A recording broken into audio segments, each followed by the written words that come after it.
Aside from shaping the world around us, the rock cycle also has processes that influence the natural resources found within rocks.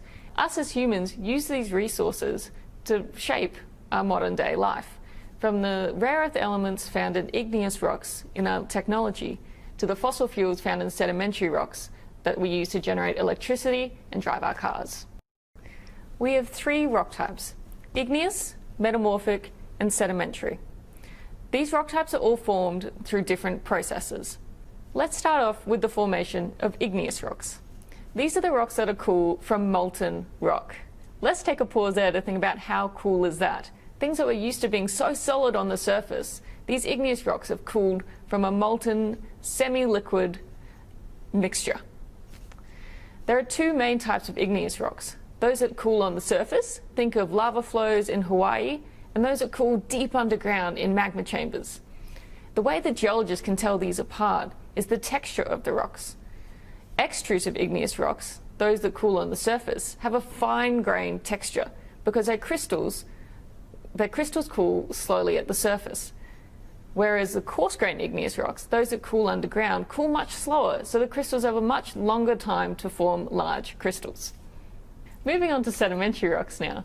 These rocks are formed by the burial, compaction, and cementation of individual sediments. Think of those that you'd find on a beachfront.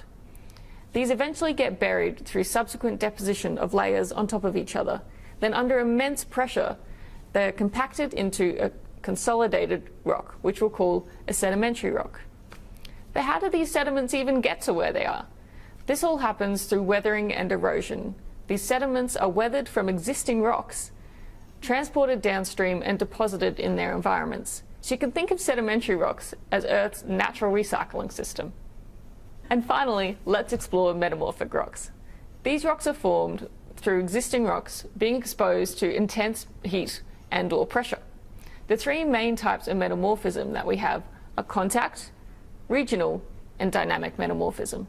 In future videos, we'll go into these different processes and the resulting rock types from these types of metamorphism.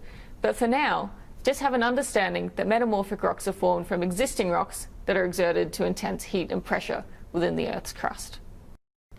Now you have an overview of the rock cycle and the processes that form all the different rocks around you. So now, with your new geological tool belt, I implore you to go for a walk, whip out your tool belt, and have a look at the world through a whole new lens. In our future video, we'll go into even greater depth into the igneous, metamorphic, and sedimentary rocks. And by the end of this series, you will have a full comprehensive knowledge of the rock cycle and the processes within it.